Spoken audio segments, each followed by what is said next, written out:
आजकल एक ट्रेंड जो देखने को मिला है, वो ट्रेंड ये देखने को मिला है कि बहुत सारे लोग एयरपॉड्स अगर उन्होंने लगाए हैं या उन्हें ईयरफोन्स लगाए हैं तो पूरा दिन ईयरफोन कान में है, चाहे गाने बज रहे हैं चाहे गाने नहीं बज रहे हैं, लेकिन वो ईयरफोन बहुत कम उतरते हैं। हेडफोन्स का है तो सेम ही हाल है। तो how safe is it for your ears कि आपने पूरे टाइम कुछ ना कुछ अपने कान में लगा के रखा है? देखो, सबसे बड़ी बात ये मैं कहता हूँ कि ये तो अब यंग जनरेशन है, उसको करना ही करना है। और जब सिर्फ उनको गाइड कर सकते हैं, भाई ऐसा करोगे तो ये होगा। तो उसमें क्या होता है कि जो ईयरफोन्स होते हैं, आपने देखा होगा बच्चों के ईयरफोन्स कभी टेबल पे पड़े हैं, कभी बेड के नीचे गिरे हुए हैं, तो उनके साथ भी इन्फेक्शन लगती है। तो वो अगर कान में डालते हैं, और कान के एक तो सबसे बड़ी बात है कि अगर कान में ह्यूमिडिटी हो जाए, है ना, बंद है, नहाए और ईयर प्लग लगा लिए, ह्यूमिडिटी में क्या होता है, फंगल इन्फेक्शन होती है। तो इन पेशेंट्स में जो मैक्सिमम टाइम यूज़ करते हैं ईयर प्लग्स, एक तो नॉइज़ इंड्यूस्ड होता है ट्रॉमा, एक तो म्यूज़िक का जो इतने आवर्स के लिए वो इकट्ठा सुनते रहते हैं, उनके हियरिंग पे इफ़ेक्ट पड़ता है। दूसरा, उसमें फंगल इन्फेक्शन होने का डर होता है। तीसरा, उसमें जब ईयर प्लग्स ही आपके साफ़ नहीं हैं, तो जैसे आप क्या ऐसे घुमा घुमा के उसको फिक्स करते हो, it means you are eroding the skin of the canal. Ear canal को ना आप ऐसे ऐसे तेज़ तेज़ करोगे या उसको फिक्स करने की कोशिश करो तो स्किन में स्क्रैच पड़ेंगे, उसकी स्किन लेयर में क्रैक्स आ जाएंगे। तो जो उसके साथ बैक्टीरिया लगे हुए हैं वो वहाँ बड़ा अच्छे तरीके से ग्रो करेंगे, तो कान में इन्फेक्शन भी हो सकती है।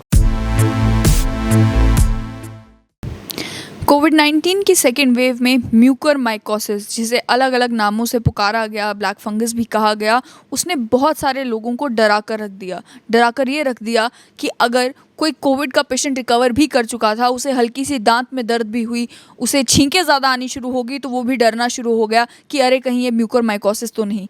जो लोग डायबिटिक थे उन्हें और ज़्यादा जो है परेशानी हो गई। ये समझ में आने नहीं लगा कि ये बीमारी आखिर हो कैसे रही है, किस किस को हो रही है, क्योंकि इन्फॉर्मेशन से ज़्यादा आजकल सोशल मीडिया पे मिस इन्फॉर्मेशन फैलती है। इसकी वजह से भी लोगों ने बीमारी से इतना डरना शुरू कर दिया।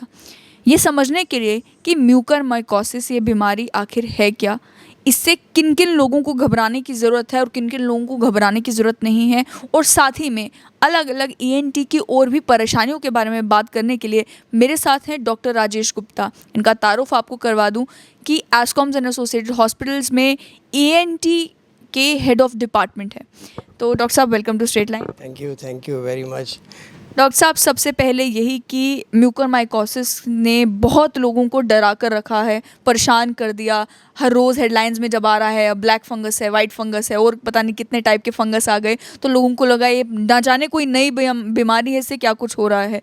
तो सबसे पहले आपसे समझना चाहूँगी, क्या ये कोई नई बीमारी है जो कोविड के बाद ही आई है, या ये बीमारी पुरानी है लेकिन इसने नई शक्ल ले ली थी? ये पल्लवी, ये ऐसा है कि म्यूकोरमाइकोसिस पहले भी था। म्यूकोरमाइकोसिस कुछ नहीं है, ये फंगल इन्फेक्शन है। अब फंगस तो हम लोग के आसपास बहुत है, तो हम लोग इनहेल भी करते हैं, लेकिन पर्टिकुलरली ड्यूरिंग कोविड-19 इसका इम्पैक्ट ये हुआ कि इस बीमारी में जो हम मेडिसिन्स देते थे, जनरली स्टेरॉइड्स दिए जाते थे, उससे क्या होता है कि इंसान जो है वो इम्यूनो कम्प्रोमाइज़्ड रहता है। इम्यूनो कम्प्रोमाइज़ का मतलब होता है कि उसकी इंसान की इम्यूनिटी, खुद की इम्यूनिटी स्टेरॉइड्स की वजह से कम हो जाती है। अच्छा, उसमें क्या हुआ कि जो लोग डायबिटिक थे उनमें डायबिटिक की वजह से भी था इम्यूनो कम्प्रोमाइज़्ड, और उनमें स्टेरॉइड्स भी देना है, तो डायबिटिक की तो एसिडोसिस में बदल गई, मतलब advance form of diabetes, uncontrolled diabetes. तो उसमें ये लोगों का ये जो म्यूकोरमाइकोसिस है, इसका इम्पैक्ट ज़्यादा होना शुरू हो गया। तो इसमें ऐसा है कि जो जनरली ये फंगल इन्फेक्शन ही है। अब मैं आपको थोड़ा सा इसके बारे में बताता हूँ कि ये है क्या। जब फंगल हम इनहेल करते हैं तो आपको जानना चाहिए कि जो नेज़ल कैविटी है ये फ़िल्टर है एक, तो पहले वहीं स्टक करते हैं, फंगल वहीं स्टे करता था और वहाँ ग्रो करना शुरू हो जाता है। अब ये कन्वर्ट हो जाता है एक मास्क, जैसे ये इसके स्पोर बनना शुरू हो जाते हैं, इसके फैलना शुरू होते हैं, जैसे एक मशरूम है। Mushroom is also fungus. मैं सिंपली तरीके से बताता हूँ आपको। तो जब बड़ी हो जाते हैं, ये फंगल ज़्यादा हो जाती है, तो नेज़ल ब्लॉकेज हो जाता है। नेचुरली कोई चीज़ भी ऑब्स्ट्रक्ट करेगी ब्रीदिंग को, तो नेज़ल ब्लॉकेज हो गया। अब क्या होता है, जब नेज़ल ब्लॉकेज होता है तो ये फंगस अब उसको स्प्रेड करना है, नेचुरली वो एक्सपेंड करेगी तो वो साइनसिस में चली जाती है। जब साइनसिस में जाती है तो हेडेक शुरू हो जाती है। जब फंगल के साथ साथ जब ये एक्सपेंड कर रही है तो लोकल मिकोजल इन्फ्लामेशन होती है ना। कोई भी चीज़ कहीं से ग्रो कर रही है बॉडी में, फॉरेन बॉडी है तो इन्फ्लामेशन होती है। जैसे ही वो इन्फ्लामेशन होती है तो पेशेंट को फीवर शुरू हो जाता है ना। जब वो फंगस भी हो गया, नेज़ल ब्लॉकेज हो गया, फंगस हो गया, हेडेक हो गया, ये हो गया कॉमन सिम्टम्स जो कि और भी बड़ी बीमारियों में होते हैं ईएनटी में। अब ये फंगस चली गई साइनस में।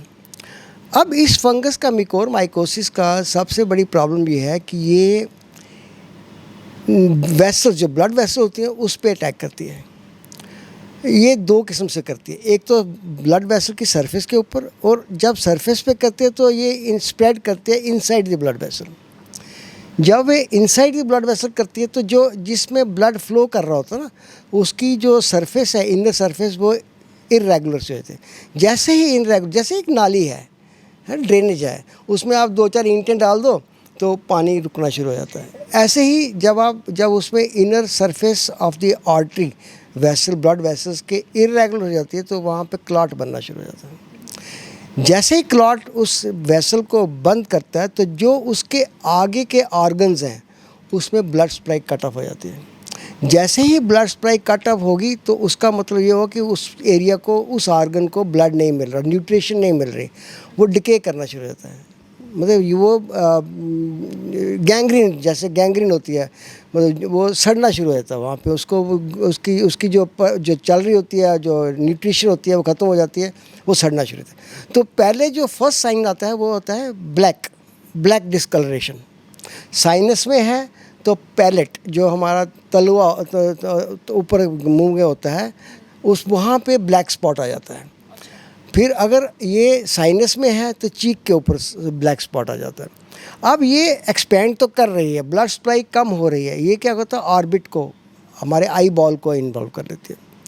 जब ये इसका फिज़िकली भी ग्रो कर रही है और ब्लड वेसल्स को भी बंद कर रही है तो हमारे जो आई बॉल के मसल्स, जिससे हम इंसान अपनी आँख की पुतली को हिलाता है, इधर से उधर देखता है, इधर से नीचे देखता है, वो मसल्स काम करना बंद हो जाते हैं। तो आई वैसी की वैसे स्टिर रहती है। इसको बोलते हैं ऑप्थेल्मोप्लेजिया, मीन्स आई बॉल नहीं काम नहीं कर रही है। अब ये क्या होता है कि उसके जो ऑर्बिट के आसपास भी ब्लू डिस्कलरेशन शुरू हो जाती है। पेशेंट को ब्लाइंडनेस आ जाती है क्योंकि आँख मूव नहीं कर रही है, स्प्रेड कर रही है इन्फेक्शन, तो उसका आँख में दिखाई नहीं देता। फिर क्या होता है कि ये अब अगर तब भी कंट्रोल ना किया जाए इस इन्फेक्शन को, ये हमारे कुछ स्कल में कुछ सुराख होते हैं ऐसे, जिनके बीच में से निकल के ये ब्रेन में पहुंच जाती है। लेकिन क्या इस समय जैसे कोविड में, क्योंकि जो पेशेंट्स थे हॉस्पिटल में ऑलरेडी मौजूद थे, क्या अर्ली डिटेक्शन पॉसिबल हो पाई, या यही चीज़ देखने को मिली कि काफ़ी एडवांस स्टेज तक ये म्यूकोरमाइकोसिस फैल चुका था, उसके बाद जाकर पता चला कि ये वही है? देखो, जो इस बीमारी का, आपने बड़ा अच्छा सवाल किया, जो इस बीमारी का हल है, क्योंकि जैसे ही ब्लड वेसल बंद हुई, आगे ब्लड सप्लाई कम हुई, then it becomes very dangerous. In spite of all treatments the mortality is more than 50%। So इसका आपने बड़ा अच्छा सवाल किया कि इसको कैसे, इसको अर्ली डिटेक्ट किया जाए। तो एक तो patient is COVID positive, he is immunocompromised, we are giving drugs जिससे कि उसका इम्यून सिस्टम ऑलरेडी ख़राब हो जाता है, डिस्टर्ब हो जाता है। और जैसे ही कोविड का patient, we should be alerted, हम लोगों को अलर्ट होना पड़ता है उस वक्त। उसमें क्या देखना पड़ता है, ये साइन सिम्टम्स मैंने आपको जो बताया, उसका डिस्कलरेशन तो नहीं हो रही, फीवर हो रहा है, और ये टिश्यू डैमेज हो रहा है। टिश्यू डैमेज होगा तो उसके टॉक्सिन्स होंगे। कोई भी चीज़ सड़ती है जब, उसका ब्लड में अब्जॉर्ब होगी, जैसे ब्लड में अब्जॉर्ब होगी उसके मल्टीपल हर जगह पे वो इफ़ेक्ट करेगी, लंग्स में जा सकती है, और बॉडी ऑर्गन्स में जाके फंगल इन्फेक्शन हो सकती है। तो इसमें ये हमें करना है कि we have to very very careful, doctors have to very very careful to find out early detection of mucormycosis in a patient of कोविड-19। तो उसको अर्ली डिटेक्शन के लिए क्या करते हैं हम, अर्ली डिटेक्शन के लिए we have to do the endoscopy, nasal endoscopy ले करते हैं हम। नेज़ल एंडोस्कोपी में अगर हमें, जैसे आपने देखा होगा जब कई बार हम लोग जाते हैं, आप गाड़ी का oil change, engine oil change कराते हैं, तो एक ब्लैक सा कलर का स्लग सा निकलता है, इंजन ऑयल जो होता है बड़ा डेंस सा होता है, इस टाइप का आपको मटेरियल दिखाई देगा उसमें नाक के अंदर, या ब्लैक और ब्राउनिश एरिया कोई मैस दिखाई देगा, तो you should be alerted, you should get alerted कि इसमें कुछ, दिस इज म्यूकोरमाइकोसिस। या आप देखो कि कोई ब्लैक स्पॉट्स जो मैंने पहले बताया, तो इनका अर्ली डिटेक्शन के लिए हमें ये करना होता है कि हम लोग अगर स्किन में है तो उसकी स्क्रैपिंग लेते हैं, हम स्क्रैपिंग लेते हैं, या टिश्यू का एक छोटा सा पीस ले लेते हैं, उसको हम स्टेनिंग करते हैं, इमीडिएट स्टेनिंग की हुआ स्टेनिंग होती है, पोटाशियम हाइड्रोक्साइड स्टेनिंग होती है, उससे हम वो इमीडिएटली वो स्पोर्स को बता देता है। ये तो हो गया अर्ली डिटेक्शन। अब अर्ली डिटेक्शन के बाद the things come that how why this disease is coming more in covid patient, जो आपका जो जनरल पब्लिक के लिए बड़ा ज़रूरी है जानना। तो ये म्यूकोरमाइकोसिस किन किन लोगों में ज़्यादा होती है, एक तो होता क्या है, मतलब what is happening in the body, कैसे हो रहा है ये। एक पेशेंट है, उसको कोविड-19 के वायरस ने अटैक किया, जैसे वायरस अटैक करता है, व्हेन एवर एनी वायरस, ये म्यूकोरमाइकोसिस इसका कोविड का नहीं, कोई भी वायरस जब बॉडी में अटैक करता है तो उसका immune system disturb, immune system disturb का मतलब body reacts to that foreign body, ठीक है।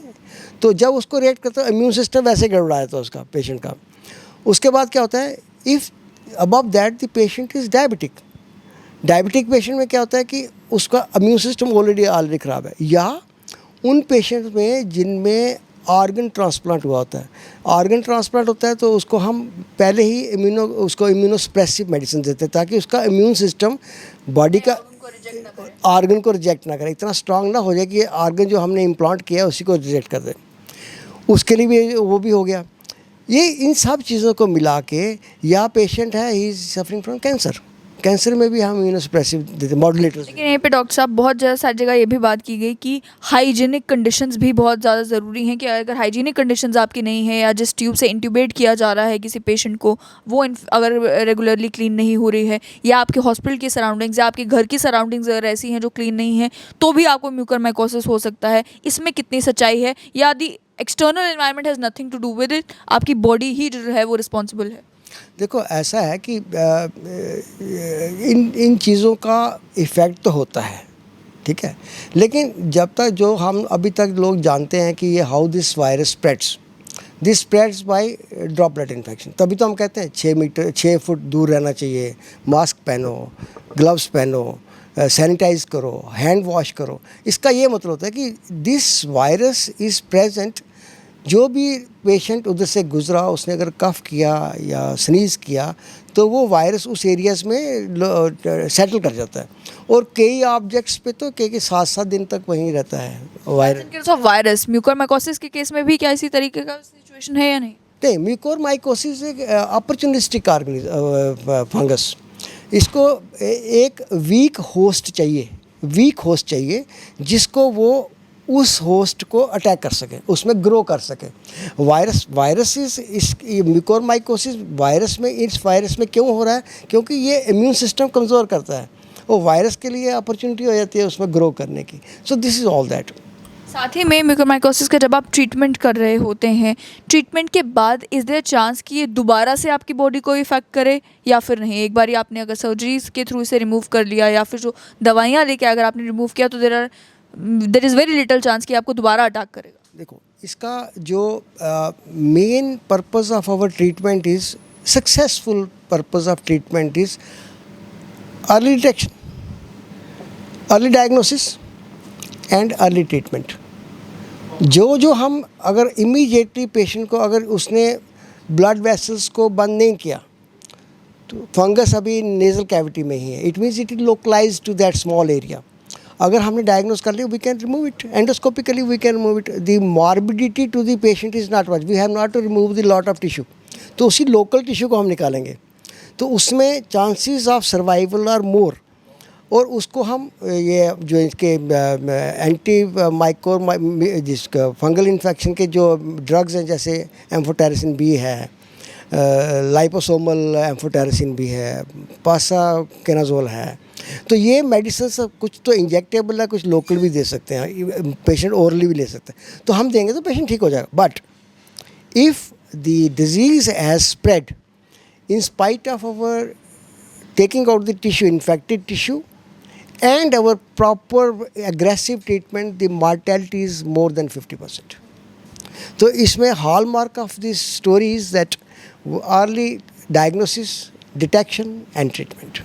यहाँ पर बहुत सारे लोग वो भी हैं जिन्होंने जब ये सुना कि अगर पेशेंट स्टीरॉयड ले रहा है, उसके बाद उससे इम्यूनो कम्प्रोमाइज़ हो रहा है, तो उसके बाद बहुत सारे लोग थे जिन्होंने कहा डॉक्टर प्रिस्क्राइब कर रहे हैं कि आपको स्टीरॉयड खाना है, उन्होंने कहा हम नहीं खाएंगे भाई, म्यूकरमाइकोसिस हो जाएगा। तो इसको मैं बड़ा अच्छा एक्सप्लेन करता हूँ आपको, बड़ा सिंपल तरीके से बताता हूँ। एक वायरस ने अटैक किया ह्यूमन बॉडी को, उसका वायरीमिया होता है, मतलब that virus multiplies in the body. जब वायरीमिया होता है तो वायरस के सिम्टम रहेंगे, ठीक है। जैसे स्टार्टिंग में पेशेंट को कफ हुआ, स्नीजिंग हुई, फीवर हुआ, माइल्ड फीवर हुआ, बॉडी एक्स हो रही हैं, दिस इज़ वायरीमिया, वायरल इन्फेक्शन। ये हर किस्म के वायरल इन्फेक्शन में यही होगा, ठीक है। अब क्या होता है, जैसे वो वायरस चेस्ट में चला गया, अब उसने पेशेंट को कफ शुरू कर दिया, because some foreign body is there in the chest. थोड़ा सा भी खाना खाते चावल का दाना चला जाता है तो हम खांसना शुरू हो जाते हैं, बहुत खांसते हैं। जब वायरस ही वहाँ बैठा हुआ है तो इरिटेट करता है, हम लोग कफ करते हैं और मल्टीप्लाई भी कर रहा है। अब क्या होता है, फर्स्ट 7 to 9 days क्या होता है, वायरीमिया चल रहा है। उस वक्त पेशेंट का इम्यून सिस्टम वायरस से फाइट कर रहा है, ठीक है। गलती क्या होती है कि उस स्टेज में इन्फ्लामेशन नहीं है, वायरीमिया है, वायरस है। उस वक्त क्या करते हैं कई लोग, पेशेंट या कुछ किसी तरीके से वो स्टीराइड ले लेते हैं। स्टीराइड्स का हमने क्या बताया, मतलब कि ये इम्यूनो कम्प्रोमाइज़ होता है, पेशेंट का इम्यून सिस्टम कम, जबकि हमें चाहिए इम्यून सिस्टम बढ़ाना उसका। उस स्टेज में स्टीराइड्स नहीं दिए जाते। स्टीराइड्स दिए जाते हैं इन्फ्लामेटरी स्टेज में, जब वायरस ब्लड वेसल्स को या सरफेस को इफ़ेक्ट कर रहा है, तो उस वक्त जो हो रहा है उसको सप्रेस करने के लिए, इन्फ्लामेशन, एंटी इन्फ्लामेटरी इफेक्ट करने के लिए हम स्टीराइड्स देते हैं। हम देते हैं कई बार पहले, जब पहले देते हैं तो वो पेशेंट इम्यूनो कम्प्रोमाइज होता है, और जो वायरस ग्रो कर रहा है तो उसको मज़ा हो जाता है, उसको तो ग्रो करना है, उसको रोकने वाला कोई है ही नहीं, ना बॉडी रिस्पॉन्स कर रही है उसको, ना ये पेशेंट का इम्यून सिस्टम काम कर रहा है।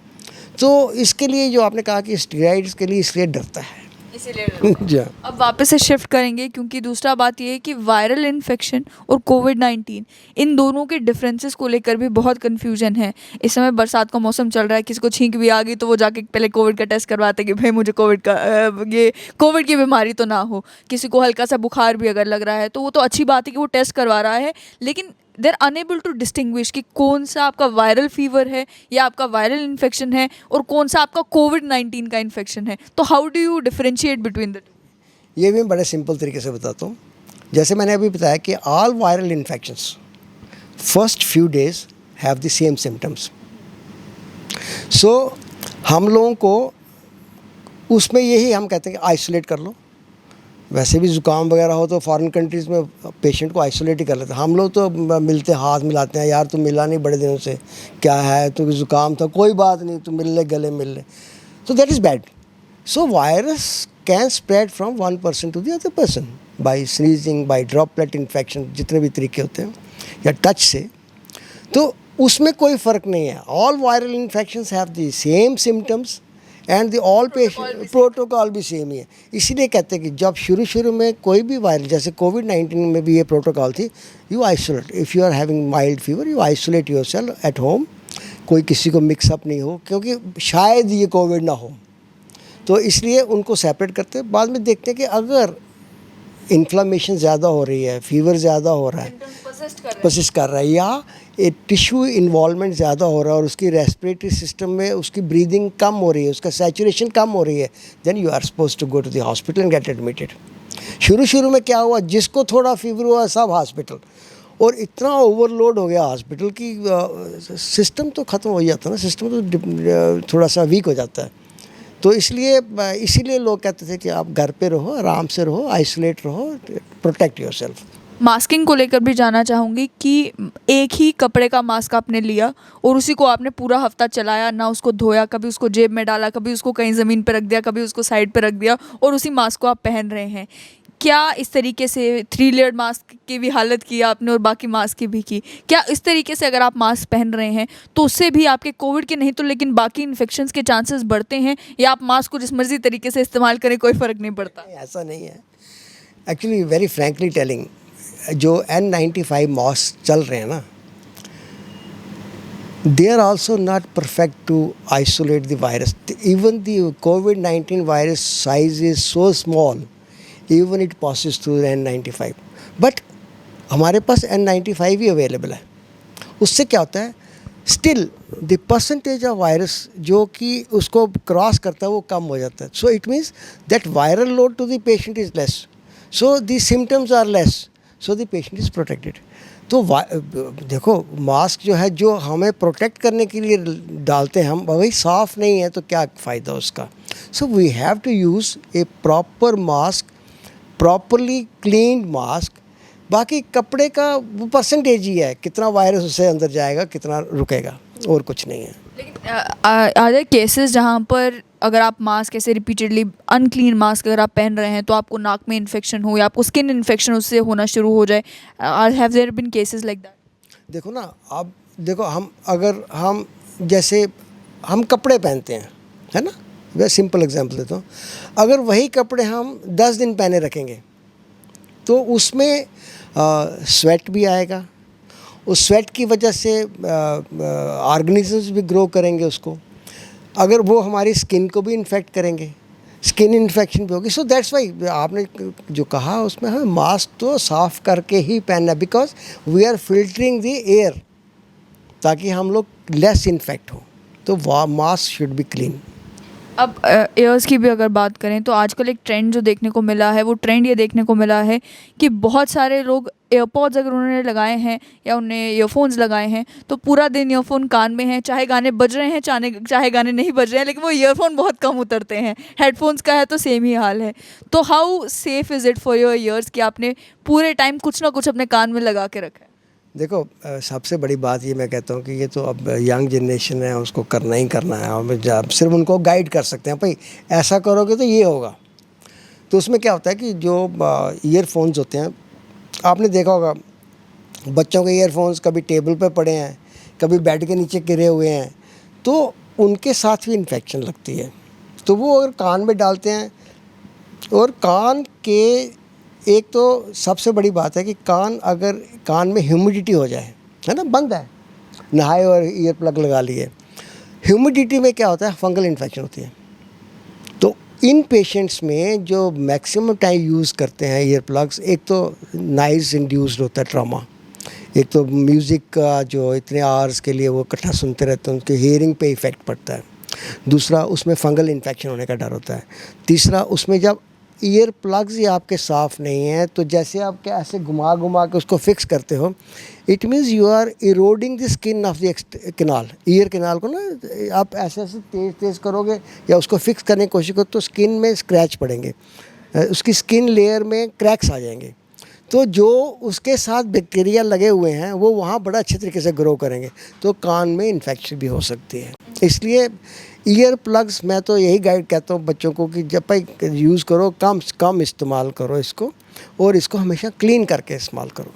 साथ ही में बहुत सारे लोग हैं जो ईयरबड्स का इस्तेमाल करते हैं, और कुछ लोग जो हैं वो अभी भी आजकल के ज़माने में भी टूथपिक मिल गई, माचिस की तीली मिल गई, उसका इस्तेमाल करते हैं कानों से एयर वैक्स क्लीन करने के लिए। तो हाउ सेफ इज़ दैट? देखो, जो कान में वैक्स होती है उसको निकालने की एक टेक्निक होती है ना, जैसे आप कैनाल में किसी चीज़ को निकालने को जो वो अंदर अंदर जाती है ना। तो इसलिए हम लोग ENT पीपल हम लोग उसको बड़ी टेक्निकली रिमूव करते हैं। लेकिन जो लोग बड्स इस्तेमाल करते हैं उनको मज़ा बड़ा आता है, उस वक्त बड़ा मज़ा आ रहा होता है, लेकिन वो आइदर क्या होता है, वो वैक्स को पुश कर देते हैं और ड्रम के साथ जाके वैक्स चिपक जाती है और हीयरिंग कम हो जाती है। सबसे बड़ी बात तो वैक्स का चिपकना तो कोई बात नहीं, लेकिन क्या होता है कभी आदमी आप ईयर से पिक से कर रहे हो कान और कोई बच्चा आके आपको हाथ लगा देता है, then your hearing system that is drum जो होता है वो कैन रप्चर, और आपको कई बार परमानेंट डैमेज हो जाता है सुनाई का। ये हमारी सेंसेस हैं, जो 5 सेंसेस हैं बॉडी की, उनमें से एक सेंस अगर कम हो जाए तो कैसा अजीब सा लगता है। तो नहीं करना चाहिए ऐसा, इसके बहुत डेंजरस कॉन्सिक्वेंसेस हैं। हियरिंग पे इफ़ेक्ट हो जाएगा, ट्रामा हो जाएगा, नॉट गुड, नहीं करना चाहिए। कोई एक ऐसी लाइक हाइजीनिक रूटीन है जो आपको लगता है कि हर एक इंडिविजुअल को अपनी लाइफ में फॉलो करनी चाहिए, एक रूटीन जिसमें अपने कानों का ख्याल कैसे रखा जाए, अपने नाक का, अपने थ्रोट का, अपने मतलब इसका हाइजीन का किस तरीके से ख्याल रखा जाए? तो मॉर्निंग में उठने की कोई रूटीन, रात को सोने की कोई रूटीन जो आपके माइंड में आती है, जिस चीज़ का अगर ख्याल रखा जाए तो आप जो है हेल्दी रहेंगे और आपके ये जो जितने भी ऑर्गन्स हैं ये बिल्कुल स्वस्थ रहेंगे। देखो, पहले तो हमें ये जानना चाहिए कि हमारा जो ईएनटी है ना, नाक कान गला, जैसे नाक और गला ये they are the gateway of body, है ना। खाना भी इधर से खाते हैं, हवा भी इधर, सांस भी इधर से लेते हैं, सब कुछ इधर से शुरू होता है। और भगवान ने बड़े अच्छे सिस्टम बनाए हुए हैं डिफेंस के लिए, ऐसी बात नहीं है। लेकिन फिर भी हमारा भी कोई फ़र्ज़ होता है ना। जैसे हम सब कहते हैं गवर्नमेंट ही सब कुछ करेगी, हमें नहीं, कुछ नहीं करना। हमें भी हमारी ड्यूटी एज ए इंडिविजुअल होती है कि हम इसका थोड़ा सा हाइजीन को मेंटेन करें।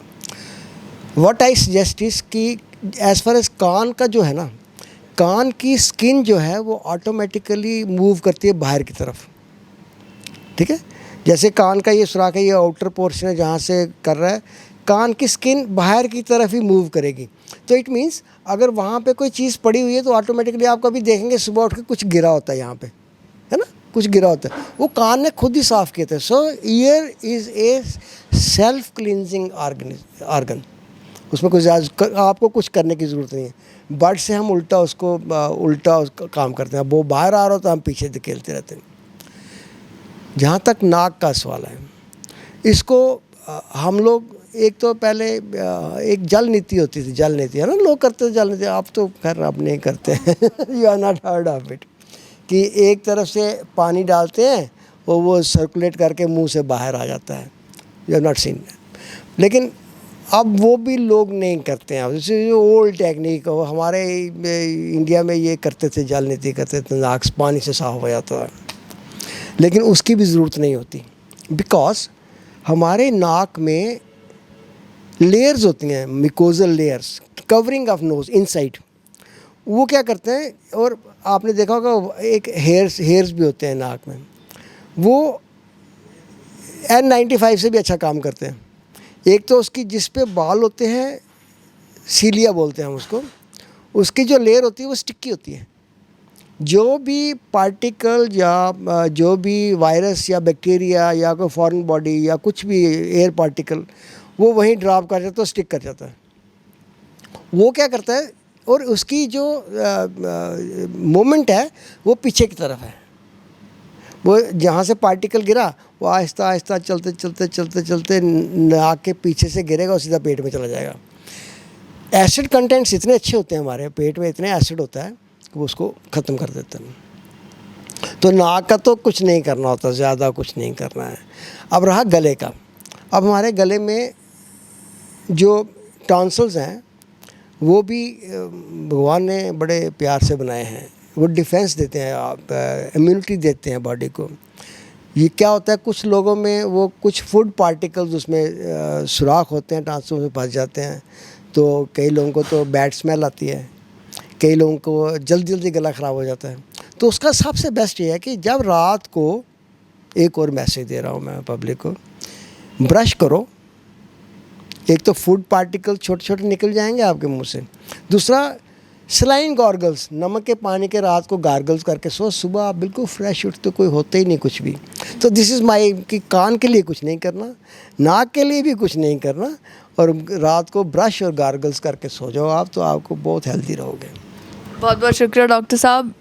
तो म्यूकरमाइकोसिस हो, कोविड-19 हो, वायरल इन्फेक्शंस हो, या फिर नॉर्मल रूटीन में आपको डेली अफेयर में अपने कान, नाक, गले का किस तरीके से ख्याल रखना है, सब कुछ डिटेल में समझा दिया डॉक्टर साहब ने। उम्मीद ये है कि वो लोग भी जो इन सब चीज़ों के ऊपर ध्यान नहीं देते, जिन्हें लगता है कि कोई फ़ायदा नहीं, कोई मैटर नहीं है, अगर हम ईयरफोन्स पूरा दिन लगा के भी रखें तो कोई बात नहीं, हम मैनेज कर पाते हैं, वो भी ये सुनेंगे और समझेंगे कि अपनी बॉडी का ख्याल रखना कितना ज़रूरी है।